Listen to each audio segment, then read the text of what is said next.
السلام علیکم ورحمۃ اللہ وبرکاتہ۔ ناظرین کرام، میچ کو ختم کر دیا گیا۔ پاکستان اس میچ کو جیتنے میں کامیاب نہیں ہو پایا۔ آسٹریلین کرکٹ ٹیم اس میچ کو 14 رن سے جیتنے میں کامیاب ہو چکا ہے، اور آپ کو بتاتے چلیں کہ بابر اعظم صاحب کیوں بلے بازی کرنے کے لیے نہیں آئے، وہ بھی آپ کو مکمل تفصیلات دیتے ہیں، جو کہ آپ لوگوں کے لیے شاکنگ قسم کی ہوگی۔ تو اس ویڈیو کو بالکل آخر تک آپ لوگوں نے واچ کرنا ہے۔ اس ویڈیو کو لائک کر دیں یار، اس ویڈیو کو لائک بنتا ہے۔ پاکستان کی اوورآل کارکردگی کافی بہتر رہی ہے، تو لائک بنتا ہے۔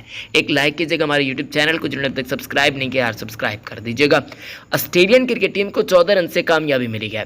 آسٹریلین کرکٹ ٹیم اس میچ کو 14 رن سے جیتنے میں کامیاب رہا ہے، لیکن پاکستان کی اگر ہم بات چیت کرتے ہیں تو آپ لوگ بھی جانتے ہیں کہ پھر پاکستان کی جو وکٹیں تھیں وہ پوری نہیں ہوئی، یعنی کہ بابر اعظم صاحب بیٹنگ کرنے کے لیے آ سکتے تھے، لیکن پھر بابر اعظم صاحب کو نہیں بھیجا گیا۔ خیر، پاکستان اس میچ کو ہار چکا ہے، تو اب کیا کہہ سکتے ہیں۔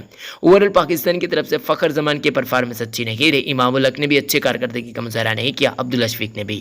پاکستان کے لیے شاکنگ قسم کے تینوں اوپنرز پاکستان کے نہیں چلے۔ افتخار احمد نے 85 گیندوں پر 83 رنز بنائے، 4 چھکے اور 6 چوکے لگائے۔ شاداب خان نے 9، کپتان بابر اعظم صاحب جو کہ آج کپتان نہیں تھے 90 رنز بنانے میں کامیاب ہے، 59 گیندوں پر 11 چوکے 2 چھکے لگانے میں کامیاب ہے، 152 کا سٹرائک ریٹ دیکھنے کو ملا۔ نواز نے بھی 50 بنائی۔ آغا سلمان، ایک اور بری بات پاکستان کے لیے، حسن علی نے 16 بنائے۔ پاکستان اس میچ کو ہار چکا ہے۔ بابر اعظم صاحب اس وجہ سے بلے بازی کرنے کے لیے نہیں آئے، ایک رولز ہوتا ہے، یعنی کہ امپائرز وغیرہ نے نہیں آنے دیا بابر اعظم صاحب کو، اور یہ ایک رول ہوتا ہے میرے حساب سے، ابھی مجھے کنفرم نہیں ہے، لیکن میں آپ کو ضرور بتانے کی کوشش کرتا ہوں۔ آپ ہمارے چینل کے ساتھ ضرور جڑے رہیے گا۔ اس ویڈیو کو لائک کریں، چینل کو سبسکرائب کریں، شکریہ۔